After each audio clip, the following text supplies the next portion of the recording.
Inshuti bakunzi batwigishanye Media TV ndabaramukije cyane bugira kandi ndabahana mwiriwe ku umwe wese aho aherereye aho muri mu bice bitandukanye. Uyu munsi nongeye kugaruka kugira ngo twongere twigishanye icigwa c'uno munsi. Rero nkuko bisanzwe ni Rita Muhoza nakibateguriye.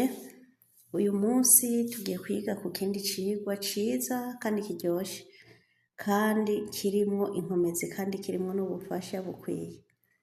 Twarize ku bijanye n'ibihimba vy'umubiri, twarize ku bintu bitandukanye vy'ibihimba vy'umubiri. Rero uyu munsi ikintu tuje kwiga guys, tuje kwiga mu kubwira umubosi kugwaye cyangwa mu kubwira umuntu kugwaye ingene ushobora kubivuga. Turahera ku mutwe. Twaravuze ko ku mutwe umutwe ari rase, umushatsi ari shari, amaso, ibintu byose nk'ivyo twarabivuze. Ako karagaciyemwo kugira ndabibutse kubera ko no musi shaka kubaha ivideo ntoyi inyaruka ibangutse. Rero turagenda guys, duhere ku mutwe. Ku mutwe urashobora kubwira umuntu Ana Tabani.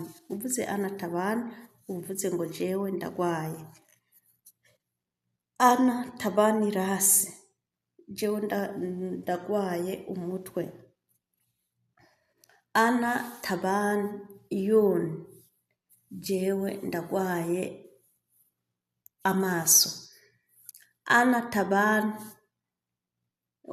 waje, jewe ndagwaye ku munwa. Ana Tabani sinun, jewe ndagwaye amenyo. Ana Tabani dohon, jewe ndagwaye mu mugongo. Ana Tabani button, Ana Tabani button twaravuze ko ari inda, jewe ndagwaye mu nda. Ana Tabani kum, ndagwaye ukuboko. Ana Tabani iden, jewe ndagwaye ku maboko. Ana Tabani regin, jewe ndagwaye amaguru. Guys, ni icigwa gitoyi kandi kitagumye, sishaka kubarambira. Nongera ndabibutsa yuko umuntu wese afise ikibazo ari muri Saudiya, kwaba ukuvugana n'abakoresha canke gutabariza uwo mubonye yagize ikibazo, ntimuze kwitinye, muzoce munyandikira muri commentaire. Uno munsi nabonye ko hari bagiye barambaza ngo none ko nashira ku nimero.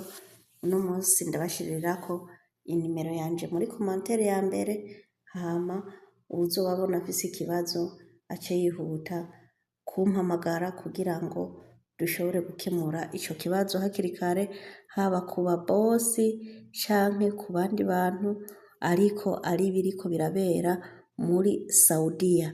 Guys, ndashirako inimero ariko sishaka abantu bazondondera mba ndi mu kazi, sishaka abantu bazondondera ngo tube turatera inkuru gusa, ahubwo muzondondere kumvo z'ivyo niyemeje mu kuvugisha abakoresha banyu, mu kubishuriza,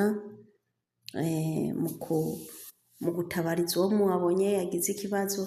Aho ndahari nk'umusista wanyu. Kaze murahawe ikaze na karibu, mwisanzure ku musista wanyu, ntimwitinye, ni ku buntu.